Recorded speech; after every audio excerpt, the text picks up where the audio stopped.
I am Nick Hahn, and I work in Minnesota at a suburban school. I am currently teaching K-5, but I have taught kindergartners all the way through adult learners. I work for the Art of Education on a regular basis as well, so you might know me from that.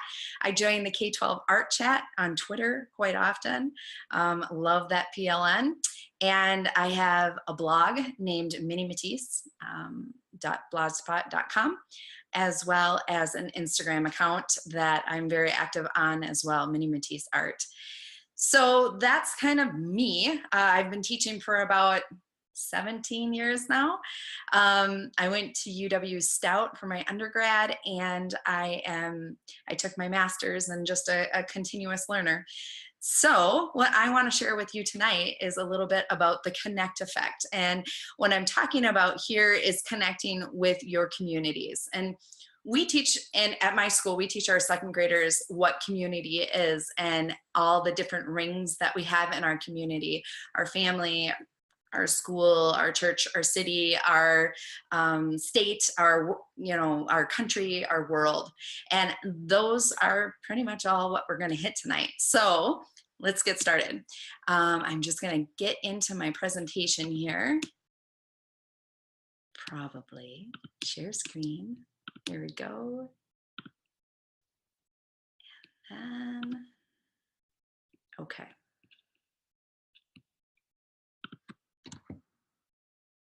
Think we're good. I hope. Here we go. Okay, the connect effect, connecting community to our classroom. So first we're gonna start with our school. And I just wanna talk about like how you can connect within your own school, because that's your most local community. Of course, you have your classroom, but you are also connected to many other classrooms within your school. Now I'm talking specifically right now about elementary school and connecting with maybe other content areas. This is a lesson I did, which was a STEAM lesson. You might have seen some of these either on my blog or in other classrooms, because I know that other people do similar lessons. So a lot of color experimenting, exploring. We used Play-Doh, we used some little stones that we made, and we used vinegar on them to make them bubble together and the colors mix.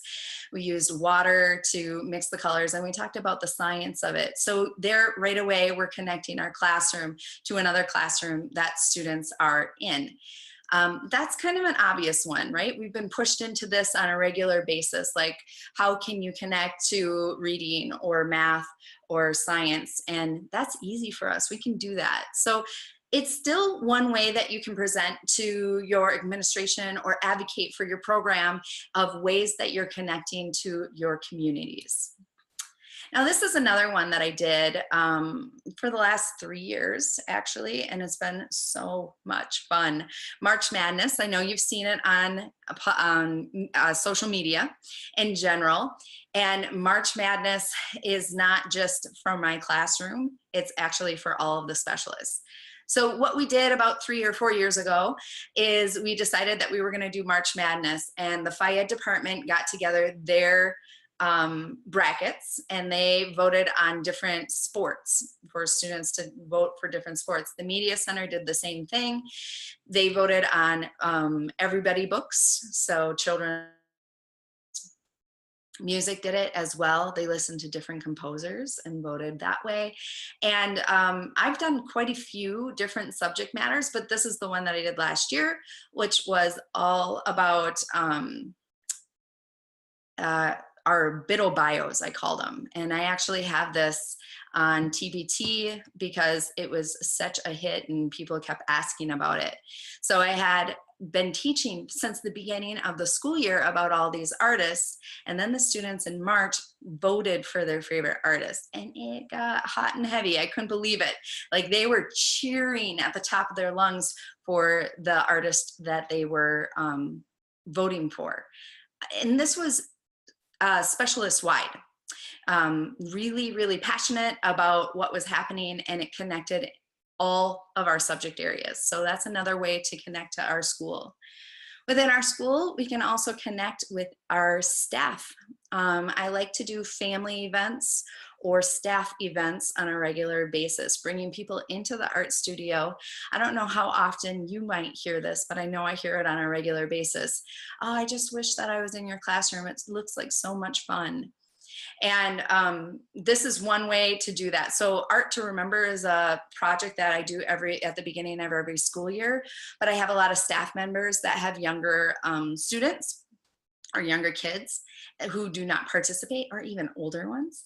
And they bring their families in for an evening. They create a piece of artwork, and I send that off to Art to Remember, as well as all of my students. So that is a really fun way to connect you to the rest of your school.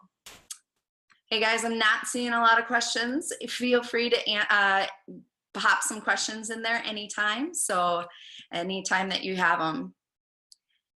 Now, when I was working in the middle school, and that's what I like about my experience, is that I have had all these different levels that I'm working at, or that I have worked at. I felt it was really important, especially in 8th grade, to make sure that my students were connected to the high school students or the high school in some way. I wanted them to want to take the art classes. So the best way to do that is to go visit the art classroom on a field trip. So within the 1 hour that I had the students, we would one day walk across the street, lucky us, right? Walk across the street, go to all 3 art studios across the street at the high school. And these 8th graders, which were the biggest, boldest kids in the whole school because they were the oldest, were knocked down a couple of notches, and they were humbled, and they were able to ask these high school students about the art classes that they could possibly take in high school. I think it was such a great way to promote what was going on at the high school, and ask students, to allow students to lean on other students for information about what they should sign up for at the school. So connecting school to school, middle school to high school in this case. I have been blessed with so many different schedules, one of them being a traveling teacher. And one year I taught at the middle school, then I'd go over to the elementary school and teach all of the 2nd grade. And whereas it was a difficult year, there was some connections that were able to be made that would not have otherwise been made. So I had my 2nd graders create a project, just a little swimming project, them swimming under the water. And I took those projects and I brought them to my 7th and 8th graders. On the back of each of them, we glued a little worksheet, and we gave feedback. All of the feedback from the 8th graders, the older kids, were specific to the student, and they were all positive. But I gotta tell you, when I handed back that artwork and these 2nd graders were connected to older students and they got to read what was great about their art, there was sheer excitement in the classroom. It was an amazing way to connect my students, my art studio, to another art studio and other students. Okay, this is another school to school. I am allergic to clay. I know, not a great thing to be when you're an art teacher, but because of that, my students can't use clay in the same way. And so what we did, we wanted to do empty bowls once upon a time. And if you're not familiar with that program, you create a bowl and then you sell it with soup in it, and then the money that you raise goes to the local food shelf. So we did empty bowls, and what we did was we had the high schoolers throw, because one of their requirements is to throw all sorts of bowls, and then we took them and decorated them, fired them, and were able to sell them for the project. So again, a nice little connection between 2 schools. Okay, we're gonna just take a look at some questions here. Take a little break. How frequently are you changing up your units? You do a lot of things outside of the standards. Yes. How do you judge? How are you juggling it? And what does your organizational strategy look like? Huge question. Yes, I do a lot outside of the standards, sort of. I think a lot of anything that I do still can align back to our standards. It's just in what capacity. So I'm often, in actually what we're talking about, the Connect effect altogether, there is a huge gap that was in my standards-based education at one point where I was not connecting my students. So this was how I started connecting student to student and students outside of the classroom and student to self. So that's one way. And juggling it, man, oh man, you know what? Here's what I continue to say. I have two things that I continue to ask myself: goal or soul. And if it doesn't feed my goal in life, or if it doesn't feed my soul, I just try to say no to it. And because of that, I feed my passions, and a lot of times my passions are art education. So that's a very general answer to your huge question. We'll come back to these questions in just a few minutes. Let's make sure that we get through a few more of these connections. Okay, as I mentioned, I am allergic to clay. So one of the ways that I decided that we could bring in experts, my coworkers, is by doing an art teacher swap. So my friend Leah Schultz is an art teacher in our district. We have 10 elementary schools in our district. And so that means that her and I work the same schedule. We have a 6-day rotation in our elementary. So in order to teach clay, I would switch with her on day one. She would come to my school. She'd start teaching clay to every class every hour. I would teach her class, and I did stop motion animation one time. And I'd teach one class after another, that same lesson all the way through. And she would do clay all the way through to day 6. Then we'd go back to our normal lives. And the students had an artist in residence that didn't cost them any money. And it was just a really fun, special experience. So doing an art teacher swap is a connection that you can do. School to leadership. Anytime, so like what we were talking about earlier, those big ideas that you have, those connections that you're making, the things that you're proud about, if you're doing something that is mind-blowing and you know the process is extraordinary, make sure that you invite every single leadership that you possibly can. Invite your school board in, invite your administration in, invite the whole district office and all their grandpas and grandmas. Like, invite any leadership in your community. Have them come in as guests. What I also did was I provided some information for each of them. They had little prompts that they could ask the students, and I thought that was helpful. It gave them confidence to know what to say and what questions to ask when they were walking around talking to the students. Okay.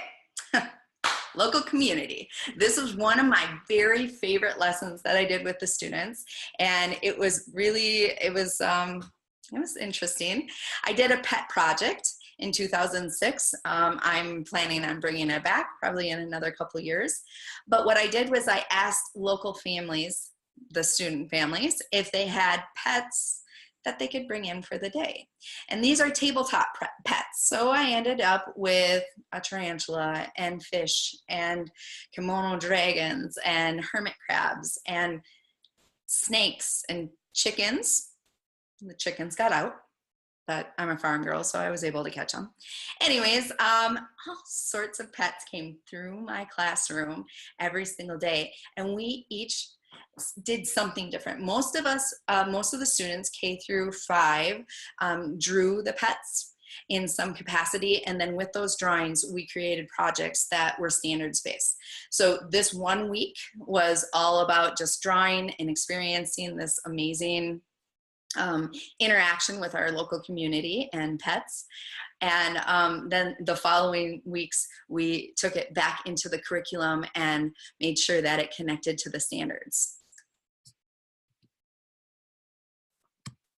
Going back to our local community, this was one of my, I would say the favorite thing that I've done so far in education is asking for volunteers in my classroom. Now I'm taking a look at the time because this is a big one and I'm passionate about it. What happened was I decided that I wanted students to draw pictures of something that didn't look exactly like themselves. So I asked a local volunteer organization called RSVP, and it's for retired adults. I asked them to come in and be a part of our classroom and sit for the students to draw. Nobody in the Midwest was going to allow students to draw themselves. I was kind of shocked, actually. But then I thought, well, how else could I bring these retired adults in and get this interaction with my students? And one way that I thought of was to have them bring objects in, and the students would do a little still life. So in the picture that you're looking at right here, I had this woman brought in a thimble collection, and all of the students were swarming around her to see those tiny little thimbles. And there was laughter, and there was this conversation that would happen without bringing this experience in there. I wouldn't have seen some of the interactions that I saw from my students. So very special time, bringing in community, thinking about your community. Where do you have volunteers? Is it your local church? Is it the YMCA? Is it the Boys and Girls Club? Where can you bring in volunteers into your classroom?